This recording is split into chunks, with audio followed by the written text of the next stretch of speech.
আপা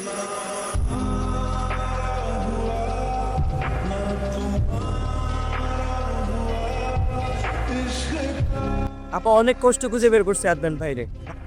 আপনি একটু ওইদিকে যান, আমি একটু ওর সাথে কথা বলার চেষ্টা করি। কি হয়েছে তোমার? হ্যাঁ, হঠাৎ করে ও কেন খালি কষ্ট দাও?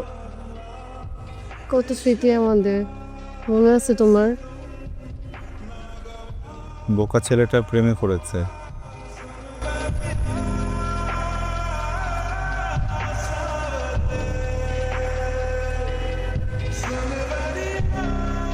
সালাম করো বাংলা নবাবকে উঠে। কিরে মির্জাফর, কেমন আছিস? দেখো কেমন করতেছে, ও ঠিক হবে না বাবা। আমি তো চেষ্টা করছি মা, তোর সুখের জন্য আমি সব করতে পারি। আমরা আগে কত ঘুরে বেড়াতাম, মনে আছে তোমার? কেন কেমন করতে দাও?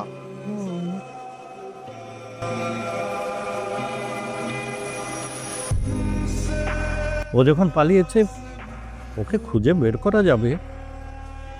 বাবা আদনান কি আর সুস্থ হবে না? ডাক্তার তো তাই বলেছে, ও সুস্থ হবে না। আর আমি আমি আদনানের কথা আর শুনতে চাই না। আমি তো ওর সাথে তোর বিয়ে দিতেই চেয়েছিলাম, তুই ওর কথা মাথা থেকে ফেলে দে।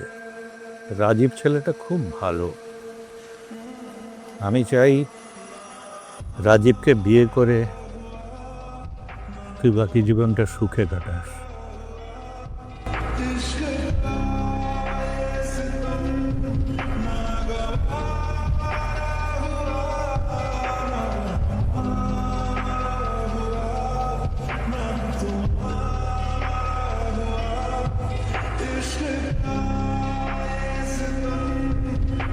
একটা আদরকে, একটা ভালোবাসাকে, একটা সম্পর্ককে বেঁচে থাকুক প্রত্যেকটা শখের নারী মহাপুরুষের অন্তরে।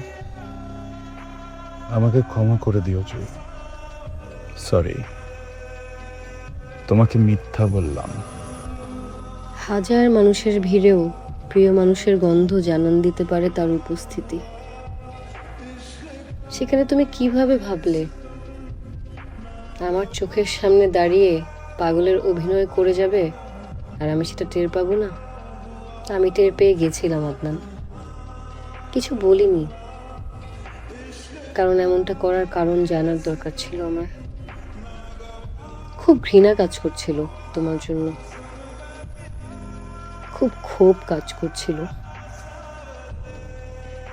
কিন্তু যখন কারণটা জানতে পারি যে তুমি তোমার মাকে বাঁচানোর জন্য তোমার ভালোবাসাকে খুন করছো,